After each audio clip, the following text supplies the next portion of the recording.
Hey Summoners, welcome back to another ProGuides Wild Rift video. I'm Kangas, and today we'll be walking you through everything that you need to know about the Baron lane. If you're new to the game, or just want to know more about the Baron lane, then you're in the right place. Before we get into it though, our question of the day is what champion in Wild Rift needs an immediate nerf? Feel free to answer in the comments below, because there's a lot of them. Now let's jump into the video. First up, what exactly is the Baron lane? If you're familiar with League of Legends or other MOBAs, you'll play on the top or bottom side of the map. In Wild Rift, the game flips to place your Nexus on the bottom left side of your screen.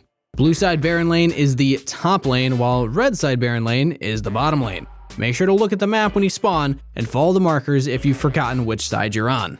Most of the champions you'll usually find in Baron lane can be put into two categories: fighters and tanks. Fighters are champions like Jax and Fiora who love to fight one-on-one. They have a lot of room for outplaying their opponents, making them perfect for Baron lane. Tanks are the cornerstone of a team, providing tons of lockdown and CC. Malphite and Dr. Mundo become almost unkillable when they're ahead, so be careful. Most early games in Wild Rift center themselves around fighting dragons, which means you'll be left on an island for a lot of your laning phase. On the Baron lane island, power in the lane phase and duels is extremely important. This is the main draw of Baron lane. It's the lane where you can flex your individual skills and truly dominate your opponent. Now, let's talk about how to play out the early game as a Baron laner. Understanding your matchup is always crucial. Every champion will want to play aggressively at different points, and it's vital to know when you can win these fights. This all comes down to experience, so I'd recommend playing as many games as you can. Take every trade you can, and learn where you win these trades. After you have a feel for when your champion is strong, you can start playing games more reserved, only trading when you know you have the advantage. Another factor you need to always be considering is junglers. The best way to play around your jungler is to trade when they're coming towards you. This way, you'll set up your enemy laner for an easy kill. It's also good to play respectfully when your jungler is pathing away from you, so they don't do the same thing to you.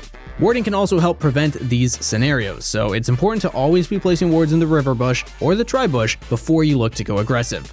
Since Baron lane is on an island, any death is extremely punishing. If that Fiora or Jax gets an early kill, then you can say goodbye to your tower. Scuttle crabs are major objectives for both junglers, and it's your job to help secure these for the team. Make sure you know where your jungler is and what he is doing at all times. And if there's going to be a skirmish, always try to move to it first.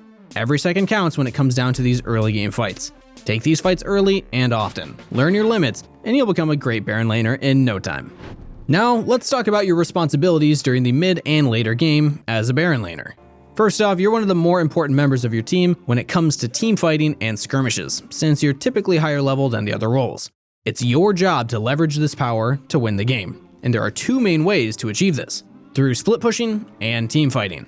Let's go over split pushing first because it's a little easier, and then we'll break down all the different styles of team fighting. Split pushing is typically your best option when you're ahead as a strong duelist like Jax, and the enemy team will need to send more than one member to stop you pushing. Step 1 to accomplishing this goal is to make sure your dragon side wave is pushed to the enemy turret at all times. You're going to want to be in this lane because it's on the opposite side of Baron, where most of the later game fights will occur. You also want to be pushing to force, at the minimum, the enemy Baron laner to respond to your push.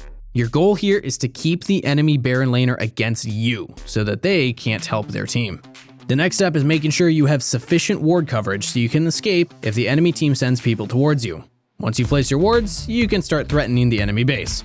Threatening the base involves pushing towers and forcing a response from the enemy team. Do as much damage as you can to the tower with every wave, but make sure you don't overstay. Be respectful of the enemy team, because if you die, the enemy team will have an opportunity to start up Baron. Losing Baron will make it very hard for you to win the game, so try to pull the enemy team around. Bait them into chasing you.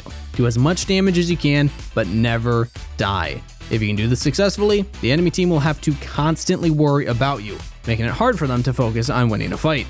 If you're playing a team fighting tank, your job inside of the game changes completely. Every team fight will play out differently depending on the champions, how strong they are, what summoner spells are available, and a bunch of other factors. Luckily, there's an easy way to break down your job in the game. Step 1, identify which champions in the game are strong. Who has the most kills? Who has the most farm? Try to figure out who's going to be the most impactful in a team fight based on the items that they have completed. Once you've figured out who the carries are, it's easy. When you're the strong teammate, you should focus on diving the enemy backline. If your teammates are strong, you should assist in what they're doing instead. If your ally Zed is smurfing, help him with his assassinations. If your Vayne is feeling it, peel her. Do your best to help the powerful members of your team do what they do best. A big mistake that newer players make is tunneling in on winning their lane.